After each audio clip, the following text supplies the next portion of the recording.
그런데 이제 뭐 오늘 좀 자꾸 옛날 얘기로 돌아가고 있는데 박정희 대통령 당시에 김정념 비서실장이 있었습니다. 이제 이분이 지금 벌써 이제 나이가 90이 넘으셨는데 이분이 이제 이전에 회고록에 잠깐 써놓은 부분인데 동아일보 오늘 아침 신문에 이제 인터뷰를 했습니다. 단독 인터뷰를 했는데 이 최태민 씨와 그때 서로 만나고 했던 게 정말 문제가 많았다. 그때도 나한테 최태민 씨가 이제 뭐 기업한테 이제 뭘 도움을 줘야 된다 해가지고 뭐 대출 민원을 한 적이 있었는데 거절한 적이 있었다. 근데 지금 그 딸 최순실은 더 악질인 것 같다. 뭐 이런 인터뷰를 했습니다. 그래서 이 내용 들어보니까 좀 이 미연에 막을 수도 있었겠다 이런 생각도 들고 너무나 지금 이 수법이 또 똑같은 거 아닌가. 과거에 최태민 씨가 소위 이제 영의 박근혜를 등에 업고 기업들한테 뭐 돈을 뭐 받아낸다든지 여러 가지 민원을 해결해 가면서 사익을 챙긴다든지 이런 게 지금 그 딸 최순실 씨가 한 행태하고 똑같은 것 같아요 보면. 근데 수법은 같은데 이제 저는 이 김정념 전 비서실장의 그 기사를 보고 좀 눈에 띄었던 거는 그때 청와대 안에 시스템이 지금보다 나았다라는 생각이 드는 거예요. 네. 그 견제 시스템이 갖춰져 있는 거죠. 그 김정념 전 비서실장이 그 수석 비수대 수석 비서관 회의에서 이 얘기를 노골적으로 했다는 거죠. 그러면서 다른 사람들한테도 청와대 안에 있는 다른 사람한테도 혹시 그 큰 영예가 이렇게 부탁을 할 수도 있으니까 저는 다 그 정신 차리고 이런 건 도와주지 마라, 얘기 들어주지 마라 이렇게 이제 경고를 했다고 그래요. 이게 지금 청와대에서 이게 가능했을까? 그렇게 치면은 정말 1970년대에 이 청와대에서가 외려 지금보다 시스템이 나았다는 면에서는 참 한편으로는 더 좀 참담한 심정이 들었고요. 근데 이게 좀 그 흥미로운 건 또 하나가 김정념 전 비서실장에게 이 부탁을 했을 때가 그 박정희 대통령이 친국을 하기 전이었대요. 그러니까 그렇죠. 77년 네. 친국 전이었다라고 하니까 이미 그 전에도 최태민은 그 당시 큰 영예를 뒤삼아 가지고 이렇게 기업들의 후원을 받는데 이 박근혜 당시 영예를 이용을 했던 거죠. 근데 아마 그 청와대에서 어릴 때부터 들어가서 거기서 살았기 때문에 아마 대통령은 그래서 당시 큰 영예는 그렇게 생각할 수 있었을 것 같아요. 왜 그러냐라고 김정년 비서실장이 물어보니까 구국선교단의 후원업체다라고 하면서 건설업체 하나랑 섬유업체 한 곳을 얘기했다는 거죠. 네. 그러면은 그 후원을 받아서 아마 그 구국선교단의 막 행사들을 같이 다닌 자료들이 나오잖아요. 그럼 아마 그랬을 것 같아요. 최태민한테 고생하셨습니다. 이렇게 큰 규모의 행사 치르느라 고생하셨습니다라고 생각해서 그쳤을 텐데 최태민은 100만 원을 받았으면 70만 원은 자기 돈을 챙기고 30만 원 가지고 행사 치른 건데 그런 속내까지 과연 그러면은 당시 큰 영예가 다 꿰뚫어 볼 수 있었을까? 뭐 그런 것들은 좀 기대하기 어렵지 않았나. 그게 지금 40년이 지나 이 파국까지 오지 않았나. 결국 그러니까 뭐 그게 능력의 문제이긴 하지만 40년 전으로 돌아가서 생각을 하면 좀 그런 추론도 됩니다. 네, 지금 보면 진짜 수법 좀 최순실 씨와 이 최태민 씨의 수법이 좀 비슷하다는 생각이 드는 게 큰영애가 업체 두 곳의 융자 얘기를 이 김정년 이 비서실장한테 하면서 나에게 좀 해결을 해줬으면 좋겠다. 융자를 좀 해결했으면 좋겠다라고 얘기를 했다는 거예요. 그때 그 업체가 대기업이 아닌 하나의 작은 건설업체 한 곳과 섬유회사 한 곳인데 이 사람들을 좀 해결을 해달라 이렇게 콕 찍어서 했다는 거 보면 최순실 씨가 뭐 KD코퍼레이션 이런 쪽으로 부탁을 했던 것과 굉장히 좀 흡사하다라는 생각이 들거든요. 그렇죠. 그 아버지의 그 딸이라고 제가 보면 장하다 최순실이라 해야 될지 모르겠는데 그 여기 대입을 해보면 나타나는데요. 그 당시 상황에서 김정념 전 비서실장을 현재 박근혜 대통령으로 그리고 구국봉사단을 K스포츠 미르재단으로 그리고 최태민을 최순실로 바꿔놓으면 그 수법과 행태가 너무나도 똑같다는 얘기, 그 생각이 판박이라는 생각이 들고요. 아마 아버지를 통해서 제가 볼 때는 유경재단 그리고 구국 선교단 이런 걸 통해서 기업들로부터 팔을 비틀어서 갈취하는 것들을 어렸을 때부터 함께 배우지 않냐 생각하는데 재밌는 거는 이 김정념 전 비서실장이 최태민도 참 나쁜 사람인데 언론을 보니까 최순실이가 최태민 아버지보다 딸이 더 훨씬 더 악랄한 것 같다라고 할 정도로 보면 현재 최순실 씨는 최태민 씨의 수법을 더욱더 개량해서 지능적으로 이 부정축제 개인 비리에 활용한 건 아닌가라고 좀 짐작해 볼 수 있는 대목인 것 같습니다. 근데 사실 지금 이제 그 최순실 씨나 최태민 씨 일가의 그렇게 옛날 40년 전 수법을 그냥 딸이 또 이어받는 그러한 대목도 상당히 잘못된 부분이죠. 근데 저는 더 주목하고 싶은 부분이 그때 당시 큰형의 박근혜 대통령이 70년대 아무리 그 20대 뭐 중반의 나이라고 하지만 이런 잘못된 민원, 잘못된 이런 식의 청탁을 이제 예사롭게 할 수 있다는 그 자체가 상당히 문제라는 거죠. 그러한 사고와 인식이 지금 이제 대통령이 된 뒤에도 전혀 바뀌지 않았다는 거죠. 그것이 지금 이제 현재의 모든 비극이 초래된 거 아닙니까? 사실 어떻게 보면 뭐 지금 최순실 씨 또 최태민 일가의 이 상당히 나쁜 이런 여러 의도와 또 기획에 의해서 지금 이제 이런 모든 것들이 풀리지만 그러나 결국은 그 모든 사실 키는 어떻게 보면 박근혜 대통령 자신이 지고 있는 거거든요. 본인이 좀 더 냉철하게 판단을 하고 했더라면 사실 그 부분에서 사실 좀 문제가 되는 부분이고 또 하나 아쉬운 점은 사실 그 지금 김정년 전 비서실장 같은 경우는 박정희 대통령 통치 18년 동안 거의 절반 이상에 해당되는 비서실장을 거의, 예, 비서실장을 했죠. 한 10년 가까이를 비서실장을 했는데 사실 김정년 실장이 1978년 12월 달에 물러납니다만 그 뒤에 이어받았던 사람이 김계원 비서실장 아닙니까? 김계원 비서실장은 육군참모총장 출신이긴 하지만 청와대를 장악하는데 실패했거든요. 그 때문에 이 차지철 경호실장이 바로하는 바람에 결국은 11.6이라는 비극적인 사태까지 이어졌다는 측면에서 본다고 한다면 사실상 김정년 비서실장은 물론 뭐 유신이라든지 여러 가지 정치적 고비 때마다 박정희 대통령을 제대로 보필했느냐는 비판이 있습니다만은 그럼에도 불구하고 박정희 대통령이 그래도 이 지금 개발연대를 그대로 나름대로는 깨끗하게 그래도 좀 큰 무리 없이 끌고 올 수 있던 데는 상당히 김정년 비서실장이 보좌가 필요했다는 부분이 참 도움이 됐다는 부분은 분명히 인정할 대목이거든요. 그렇다고 한다면 이 박근혜 대통령이 정치에 입문하고 난 뒤에 사실은 그 박정희 대통령 시대에 같이 아버지 세대 또는 아버지를 도와줬던 세대들 이런 분들하고 상당히 많이 이렇게 교류를 했는데 그 명단에 보면 김정년 비서실장은 항상 빠져 있었어요. 예를 들면 남덕우 부총리나 뭐 네. 김용환 전 재무장관 이런 분들은 있었지만 그러나 진짜 박정희 대통령을 10년을 보좌하면서 누구보다도 그 가계에 대해서 잘 알고 할 수 있는 쉽게 말해서 해초리를 들 수 있는 음하게 이야기할 수 있는 김정년 비서실장을 곁에 두고 자문을 구하지 않았다는 그 자체도 저는 이 사체가 빌어진 조그마한 하나의 단초가 될 수 있다는 생각이 김정년 전 실장은 박정희 기념사업회 이사장입니다. 네. 이사장이고 실제 보면 김정년 사단, 그러니까 보면 박정희 대통령 시절의 경제개발연도에는 김학렬 사단이 있고 김정년 사단이 있습니다. 김학렬 부총리가 일찍 죽고 나서 69년부터 78년까지 그리고 이분 이 김정년 실장은 원래 조선은행 출신이에요. 네. 한국은행 초기 멤버고 재무부 이재국장 거쳐서 재무부 장관, 상무부 장관 하다가 이제 비서실장으로 들어오게 되는데 삼성 개원 직후죠. 들어오게 되는데 이분 밑에서 어떻게 보면 이 김정년 실장의 가장 보면은 뭐랄까 아바타라고나 할까요? 가장 가까운 파트너가 바로 김용환.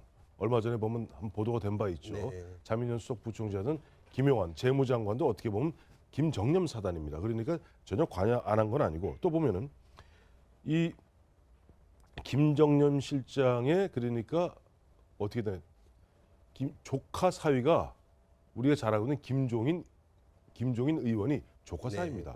조카 사위고 뭐 김준경 교수라든가 이런 보면 주변에 많은 사람이 돕고 있고 어떻게 보면 김정년 실장 같은 경우는 과거에서 한 발 떨어져서 어떻게 보면 자기보다 조금 아래 단계인 한 세대 조금 아래인 뭐 김용환 그다음에 뭐 안병훈 이런 7인회라고 있죠. 네. 뭐 이런 쪽에서 좀 잘 보필하겠거니 하고 오히려 보면 박정희 대통령 시대가 보면 혹여라도 딸에 의해서 혹여라도 나중에 혹시 뭐 좀 흠집 나는 그런 부분에 대해서 좀 신경을 많이 쓰고 있었는데 지난번 김종필 전 총리 말씀 못 들었어요?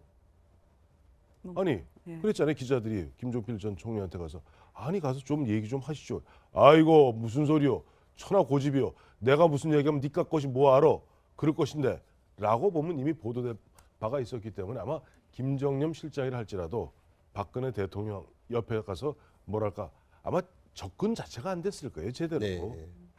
네, 지금 얘기를 들어보면 또 이런 얘기도 있어요. 김 전 실장이 박근혜 대통령한테 당시에 그럼 최태민 씨가 누구냐? 네. 근데 어떻게 알았냐? 이렇게 물어봤더니 내가 하는 사업, 그러니까 구국봉사단의 후원자다라고 얘기하면서 이 최태민 씨가 꿈을 꿨는데 유경수 여사가 나타나서 내 딸이 고생하고 있으니까 도와줬으면 좋겠다라는 내용의 편지를 나한테 써서 보낸 사람이다. 이렇게 얘기를 했다는 거예요. 그래서 김정년 실장이 아니 대출이랑 그거랑 도대체 무슨 관계냐 했다는 거 아닙니까? 그러니까 이 꿈 얘기는 이게 그 꿈을 편지에다 썼다는 얘기가 사실인 것 같아요. 이 김정년 네, 비서실장이 거짓말할 이유가 없으니까. 그런데 나중에 최태민이 그 나중에 뭐 여성 월간지하고 인터뷰할 때는 꿈 얘기는 쏙 빼거든요. 그거는 이제 본인이 그 전에의 뭐 사이비 뭐 그 종교 유사한 그런 거를 하려고 했던 이력을 없애기 위한 거였던 것 같고.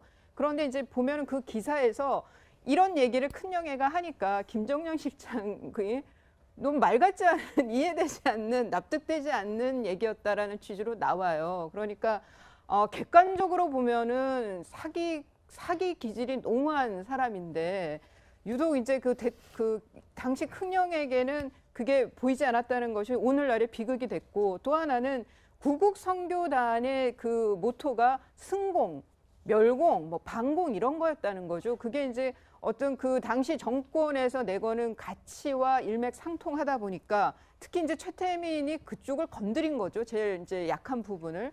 그러다 보니까는 그걸 이제 나는 지금과 마찬가지 같아요. 미르 K 스포츠 재단에 대해서 설립 목적에 대해서 선이라고 주장하는 것처럼 이 구국 선교단에 대해서도 그런 멸공 승공의 그 취지이기 때문에 이 단체는 그 선의의 단체이다라고 생각한 거 그런 것들이 약간 40년 전이나 지금이나 너무 판박이다라는 게 더 비극적입니다. 네. 김정은 실장 입장에서는 이제 23살 먹은 영애가 와서 실장님 이거 좀 이 두 기업 좀 해결해 주셨으면 좋겠어요 하니까 좀 기가 찰 거 아닙니까? 그리고 이미 박근혜 영예가 움직이기 시작하면서 이미 75년경 초에 최태민이가 붙으니까 물어본 거예요. 그 어떤 기업입니까? 구국 선교단의 후원은 업체라고 합니다. 그래서 보면 당시 김정년 실장이 대통령에 직접 보고를 했다는 거 아닙니까? 보고해서 이러저러한데 만약에 영예가 많이 돈이 필요하다면 제가 아까도 말씀드렸습니다만 이 사람은 재무부 장관 출신이고 한국은행 출신이고 하기 때문에 금융에 대해 대한민국 최고의 전문가입니다. 그러니까 제가 좀 알아서 그렇게 마련해 주도록 하겠습니다. 그러니까 박정희 대통령도 그렇게 하라라고 지시하면서 오히려 내려서 앞으로 수석 비서관들한테 별도로 만약에 영예가 뭘 부탁하더라도 받아주지 마라라고 하면서 박승규 민정수석에게 그런 부분을 갖다 단단히 옥죄했다고 생각하는데 문제는 조금 지나면 이미 박근혜 최태민이 누굴 거치지 않습니다. 직접 보면 그렇죠. 직접 직접 하게 되죠. 직접 하게 기업체. 되면서 기업들은 이 최태민은 기업한테 직접 전화합니다. 나 최태민이요. 이 큰영의 부탁인데 라고 이야기하면서 큰영애를 우리가 보조하고 있는데 라고 하면서 기업들로부터 직접 이른바 돈을 갈취하고 약간 보면 사기성으로 땡기기 시작하죠. 네. 근데 제가 봤을 때는 그러니까 우리가 아까 이수희 변호사께서 말씀하셨던 대로 일종의 구국봉사단의 뭐 멸공, 성공 뭐 그런 여러 가지 이야기를 했다고 하지 않습니까? 네. 사실 그런 측면들 때문에 사실 박정희 대통령도 은근히 이제 뭐 영예와 최태민 씨 문제는 이제 별개로 두고 일단 최태민 씨가 소위 말 정권 보위적인 차원에서 도움이 된다고 생각해서 좀 봐준 측면도 저는 분명히 있다고 봅니다. 사실 지금 이 최태민 씨가 사실 이렇게 나름대로 이 봉사단을 만들고 했던 시기가 75년 월남이 소위 말해서 공산화가 되고 나서 그때 사실 남한이 그러니까 적화되는 여러 가지 그 두려움이 상당히 우리 사회에 컸던 게 사실이거든요. 제가 어릴 때 지금 그 기억으로도 그때 상당한 국가적인 위기인 것처럼 많이 이야기가 됐기 때문에 그런 상황에서 일단 기독교 중심으로 해서 어쨌든 뭐 사이비 목사지만 기독교 중심으로 해서 일종의 이 반공과 성공을 내걸고 국민 통합을 하겠다고 나섰다는 측면에 있어서는 박정희 대통령도 그렇게 거부하지 않았던 것 같아요. 그리고 또 하나의 측면은 유신이 되면서 사실 가장 반대했던 세력이 이 지금 기독교계가 상당히 반대한 측면이 강하지 않습니까? 그런 측면에서 이 기독교의 이 교계를 대표하는 것처럼 이야기하면서 최태민 씨가 여러 목사들을 모아서 그렇게 지금 이제 나선 부분에 대해서 박정희 대통령도 이 사람이 우리 딸하고 여러 가지 문제는 개인적인 문제는 있지만 이거는 정권적 차원에서 조금 같이 데리고 가도 되지 않을까? 이런 생각도 없잖아 했던 것 같아요. 그런 부분들을 따지고 본다고 한다면 당시 저런 상황에 대해서 모든 비판의 초점을 박근혜 대통령한테만 다 맞추는 것도 저는 약간 조금 이 당시 시대 상황을 약간 간과한 측면이 있다. 결국은 당시 아버지였던 박정희 대통령의 책임도 결코 무시할 수 없다는 거죠. 예. 그런데 이제 김정년 전 실장 인터뷰에서는 이런 얘기도 합니다. 자기가 이 이야기를 1997년에 회고록을 낼 때 썼다. 일부러 썼다. 굳이 안 써도 되는 건데 이게 소위 최태민 그자를 사회적으로 매장시켜야 된다는 생각에서 굳이 남의 이야기까지 썼다 이제 이렇게 얘기를 했거든요. 즉 이제 이 97년에 회고록 낼 때 같으면 박근혜 대통령이 이제 정치권에 입문하기 바로 1년 전입니다. 그래서 그러면서 내가 이 책을 모두에게 다 나눠 주었다. 그러니까 박근혜 대통령에도 주었다는 얘기죠. 보냈다는 얘기죠. 그래서 아마 이 회고록 내용을 읽으셨을 텐데 이 아쉽다. 그러니까 최태민 씨 또 그 이제 이어진 또 그 딸과의 어떤 관계 이런 부분도 확실히 좀 끊고 싶다는 생각에서 회고록에 일부러 남겼고 그래서 이것도 박근혜 대통령이 읽어봤을 텐데 아 왜 이런 일이 계속 벌어졌을까 이제 이런 안타까움 얘기하면서 사실 이 인터뷰 한 것 자체도 인터뷰를 물론 굉장히 어렵게 이제 그 요청에 응했다고 들었습니다만 하여튼 이 인터뷰에 응해서 과거 이야기를 꺼낸 것 자체가 사실은 이 박근혜 대통령 잘못하고 있다 이걸 따끔하게 지적하고 싶었던 것 같아요. 저희 당시에 박정희 대통령을 모셨던 사람 중에 김정념 전 비서실장 말고 김재규 전 중앙정보부 장도 사실은 자기가 야수의 심정으로 유신의 심장을 쏘았다고 하면서 거사 동기를 박근혜와 최태민의 부적절한 관계였음을 당시에 김재규의 변호사인 강신옥 변호사가 지금 최근 언론을 통해서 얘기하고 있지 않습니까? 제가 볼 때는 최태민이라고 하는 사람이 영예를 등에 업고 구국 여성 봉사단을 통해서 기업들에게 돈을 갈취하고 있는 사실 그리고 여성 정치 지망생들을 운영위원으로 한 20-30명 앉혀놓고 그 사람들을 성추행하고 성추문이 끊이지 않아서 이것들이 중앙정보부로도 보고가 되고 있어서 대통령께 보고를 했음에도 불구하고 이것이 시정 조치가 되지 않고 오히려 그 박근혜 영예를 그 봉사단의 단장으로 만들고 명예총재로 최태민을 하는 걸 보고 아 더 이상 가망이 없구나 하고 김재규 전 중앙공무원이 거사를 하겠다고 합니다. 제가 볼 때는 그 최태민이 박정희 정권의 몰락을 가져왔다고 한다면 현재 그 딸 최순실이 똑같은 그 행태로 박근혜 대통령의 현재 탄핵 그리고 조기 하야 국면의 위기까지 오게 하는 데는 그런 그 역사적인 운명은 계속적으로 반복되는 게 아닌가 그런 생각이 좀 듭니다. 저는 이 대목에서 꼭 한 가지 짚고 넘어가고 싶은 게 있는 게 우리 알게 모르게 보다 보니까 어느 순간에 김재규가 보면 중앙정보부장 하다가 하고 차지철이가 계속 말리고 하는 바람에 진짜 아까 우리 서영호 소장 말 맞다나 야수의 심장으로 박정희를 쏘았다라고 얘기하는데 죄송합니다. 삼성 개헌할 때 국권보안사령관으로서 모든 정치 공작했던 것이 김재규입니다. 그다음에 유신헌법하고 우리가 유명한 70세 긴급 조치할 때 중앙정보부 차장으로서 실제 정치 공작을 담당했던 게 김재규입니다. 76년부터 그야말로 3년 동안 중앙정보부장 하면서 온갖 악행을 다 저질렀던 것이 김재규입니다. 그렇기 때문에 김재규가 죽었을 때 지금도 아직까지 뭐 갑론을박이 있고 사실 그 박정희 대통령 서거 이후에 집권한 신군부가 그 미국이 전혀 개입한 게 없어라고 잘랐어요. 왜냐 그 잘랐기 때문에 어떻게 신군부는 미국으로부터 승인받기가 빨랐습니다. 그러나 그 당시 78년, 79년 특히 박정희 대통령 79년 10월 26일 날 서거한 그 즈음에 갑자기 왜 뜬금없이 정선 육군 참모총장 갖다가 끌어들여서 김재규가 총을 들었을까? 그 부분에 있어서 많은 퀘스천 마크가 있으니까 우리가 단순하게 김재규 특히 보면 저는 그 대목에서는 정말 김재규가 나중에 보면 제가 항소심 어느 순간 제가 대학 다닐 때인데 보면 오늘 김재규 장군이라 그러더라고요. 그러더니 참 기가 막힌 얘기야. 그러더니 김재규가 온갖 이야기하면서 그 당시에 자기가 보면 박정희를 갖다가 쏠 수밖에 배신할 수밖에 없었던 이유를 쭉 드는 것 중에 하나가 아까 말씀하셨던 그 당시 최태민 구국봉사단, 새마을봉사단 그 이야기 있긴 있었어요. 근데 그 대목하고 우리가 어느 순간에 보면 김재규 말이 마치 금과 옥조인 듯이 이렇게 남게 되면은 우리 먼 훗날 10년, 20년, 30년, 40년, 50년 후에 우리 후세가들은 김재규가 뭐야? 그 의사야?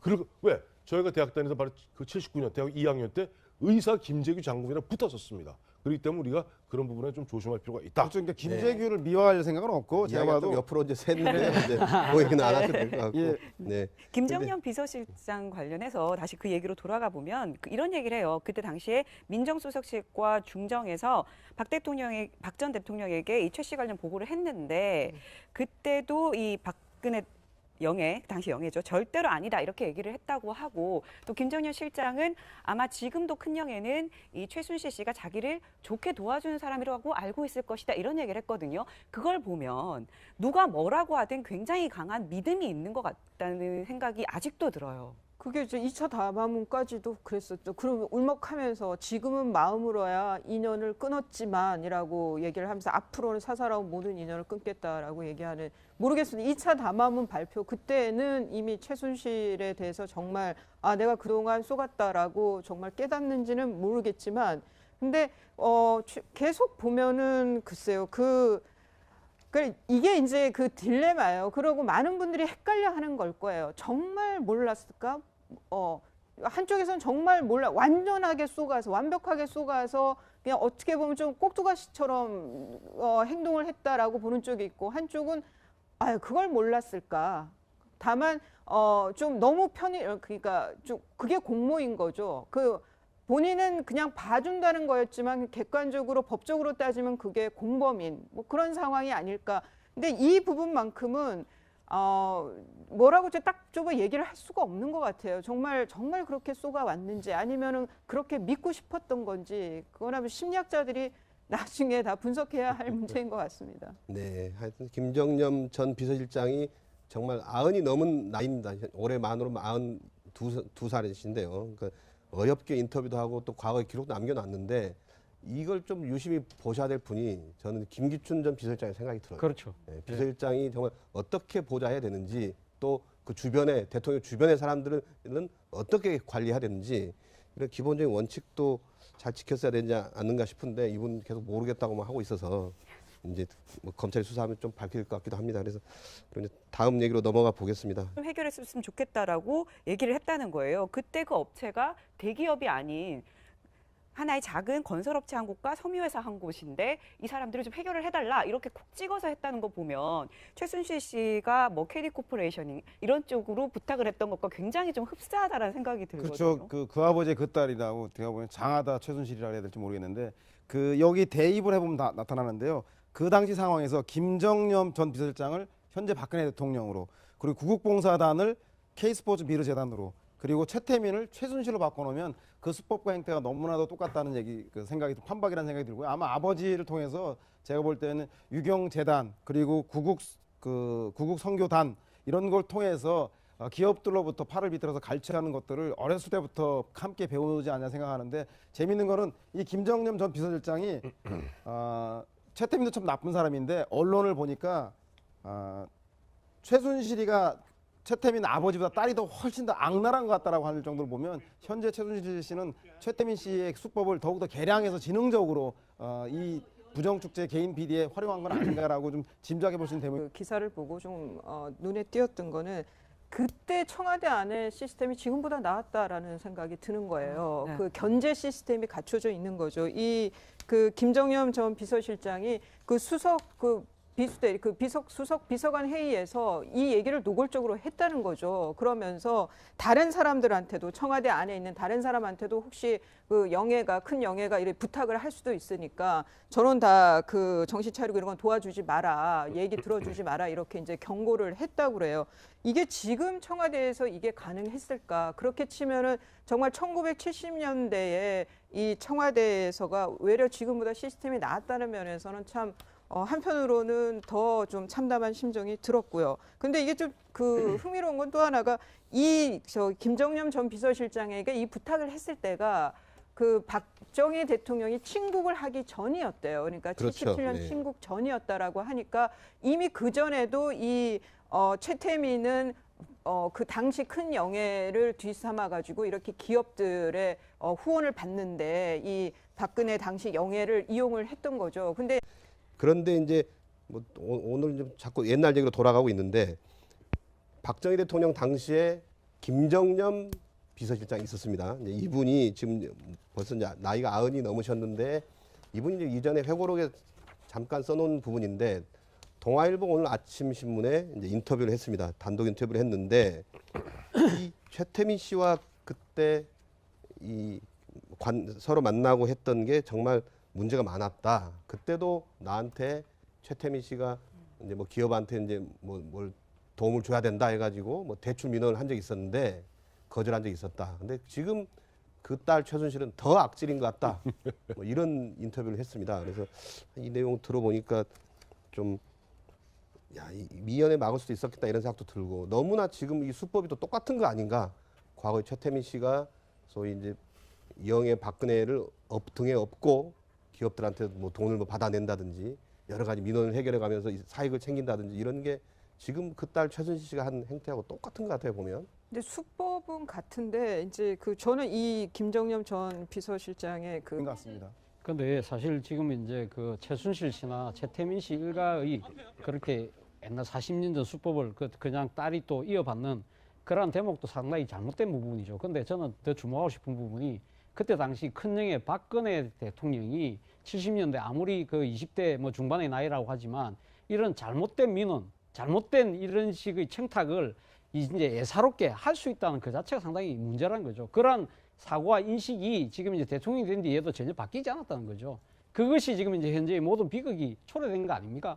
사실 어떻게 보면 뭐 지금 최순실 씨 또 최태민 일가의 이 상당히 나쁜 이런 여러 의도와 또 기획에 의해서 지금 이제 이 모든 것들이 풀리지만 그러나 결국은 그 모든 사실 키는 어떻게 보면 박근혜 대통령 자신이 지고 있는 거거든요.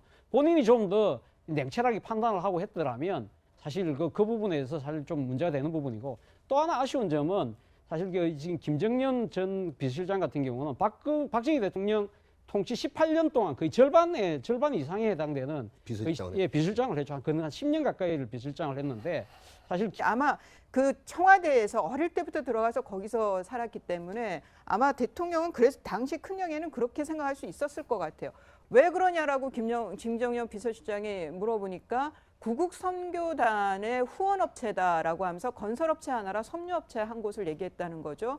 그러면은 그 후원을 받아서 아마 그 구국선교단의 막 행사들을 같이 다닌 자료들이 나오잖아요. 그럼 아마 그랬을 것 같아요. 최태민한테 고생하셨습니다. 이렇게 큰 규모의 행사 치느라 고생하셨습니다라고 생각해서 그쳤을 텐데 최태민은 100만 원을 받았으면 70만 원은 자기 돈으로 챙기고 30만 원 가지고 행사 치른 건데 그런 속내까지 과연 그러면은 당시 큰영애가 다 꿰뚫어 볼 수 있었을까? 뭐 그런 것들은 좀 기대하기 어렵지 않았나. 그게 지금 40년이 지나 이 파국까지 오지 않았나. 결국 그러니까 뭐 그게 능력의 문제이긴 하지만 40년 전으로 돌아가서 생각을 하면 좀 그런 추론도 됩니다. 네, 지금 보면 진짜 수법 좀 최순실 씨와 이 최태민 씨의 수법이 좀 비슷하다는 생각이 드는 게 큰형애가 업체 두 곳의 융자 얘기를 이 김정년 이 비서실장한테 하면서 나에게 좀 해결을 해줬으면 좋겠다. 융자를 좀